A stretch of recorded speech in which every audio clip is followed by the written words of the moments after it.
got these guys that are murderers. For many convicts, prison is just a place to bide their time until they can get out and commit more crimes.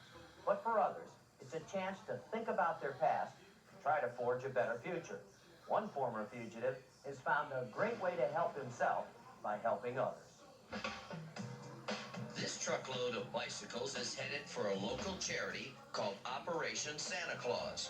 These volunteers have carefully scraped the rust and patched the tires and done the many little things it takes to make old bicycles new for kids at Christmas. These do-gooders are also felons. Convicts at the Federal Correctional Institution, now located at the old Army barracks of Fort Dix, New Jersey. In fact, the success of this effort can be traced to one man, prisoner number 28366. I remember when I was a kid, my parents could not afford a bike. And I seen kids riding bikes in the neighborhood, and we couldn't afford one. Prison officials will always remember Edwin Maldonado as the man who turned this idea into a bustling enterprise. You may remember him for a different reason. He was once one of America's most wanted. Yeah, let me take a look at this one right here. We aired his story in 1988 when Maldonado was a gun runner and a prime subject of an ATF task force. In our reenactment, we showed you how he bought guns in Texas, where gun laws were not very restrictive. He later sold them on the black market in New York. The guns ended up on the streets of Brooklyn, where they helped fan the flames of drug violence.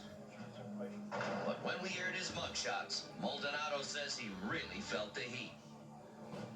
It was shocking, and it was like scary, you know. You have a whole nation watching you, you know, and any person could identify you any place you walk in.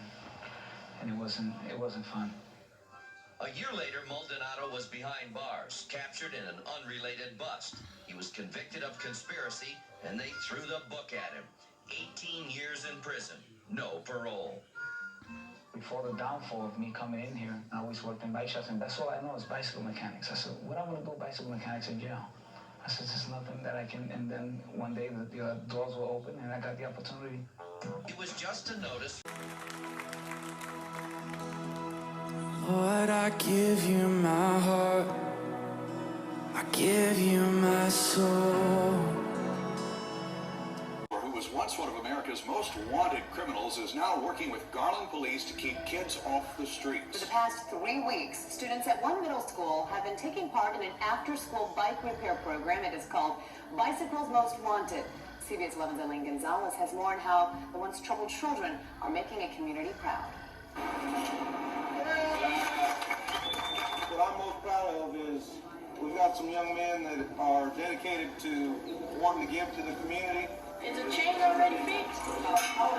Make sure it's all in.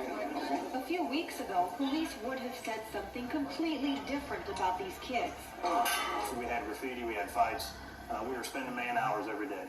Since this program started, we've not spent a man hour on those particular kids dealing with those same problems. Put it on the bike. But a new passion, a new mentor, and a newfound skill has turned things around. The program is about reaching out to the kids. When they work on these bikes, they're just like in a different world. This after-school bike repair program is similar to one Maldonado started while he was in prison for gun trafficking. I focus myself on how can I pay back? How can I find a way to make this negative into a positive? You got it. After 15 and a half years behind bars, this is the ultimate payoff. Here these children learned an unforgettable lesson about the giving spirit. This young man has lost a parent, and he don't have a bike. Never had a bike. That's the first bike that we're giving away in our community. This young man. Okay, this is it, man. I feel proud because I made a difference in our little boy's life that he really needed our help. Some of these kids don't even have bikes, and they're giving a bike to another kid, which they put their hands on. They took the rust out, they adjusted the gears, they adjusted the spokes, got their hands greasy, and just to make a kid happy and to make a difference to somebody's life. Eileen Gonzalez, CBS 11 News. The bicycle the kids work on have all been donated. They will be distributed to the less fortunate through the area's Optimist Club. The program has been such a success that cities across the nation are now showing interest in it.